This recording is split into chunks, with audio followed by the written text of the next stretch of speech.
Then a crazy idea came over. When government wanted to issue license for telephone, সরকার যখন telephone কোম্পানির জন্য licence issue করতে চাইলো, আমরা কিনতে চাইলাম। আমাদের টেলিফোনের সঙ্গে কোনো সম্পৃক্ততা ছিল না। দেশে তখন অল্প কিছু ফোন চলে, তারও বেশিরভাগ নষ্ট। why don't you apply for a license for telephone company? A crazy idea. Government asked, what do you do with the telephone company? সরকার জানতে চাইলো, তোমরা টেলিফোন কোম্পানি দিয়ে কি করবে?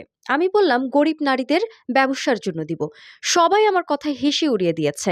আমি বিশ্বের বিভিন্ন বিনিয়োগকারীর দ্বারে দ্বারে ঘুরেছি, কেউ এই কোম্পানিতে বিনিয়োগ করতে রাজি হয়নি। সবশেষে ব্যক্তিগত পরিচয়ের সূত্রে টেলিনর আমার কাছে বিনিয়োগে রাজি হয়।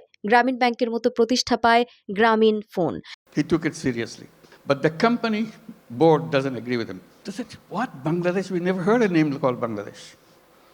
তবে টেলিনরের বোর্ড কর্মকর্তারা তখনও ভরসা করতে পারেনি। তারা বললেন, এই কোম্পানি কয় টাকার ব্যবসা করবে? তারা আনুমানিক ধারণা দিল 2 লাখ মানুষের কাছে এই ফোন পৌঁছাতে পারে। আমি তাদের বললাম, তোমরা কি পাগল? তোমরা যে বাজেট দিয়েছো তার চেয়ে অন্তত 10 গুণ বেশি ব্যবসা করবে গ্রামীণ phone. User of the mobile phone in the whole country, 200,000.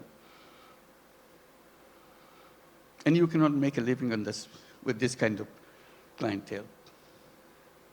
He told me, I said, are you crazy? It will be at least 10 times more than that. That's the way I could figure. আর আজ গ্রামীণ phone দেশের সবচেয়ে বড় mobile company.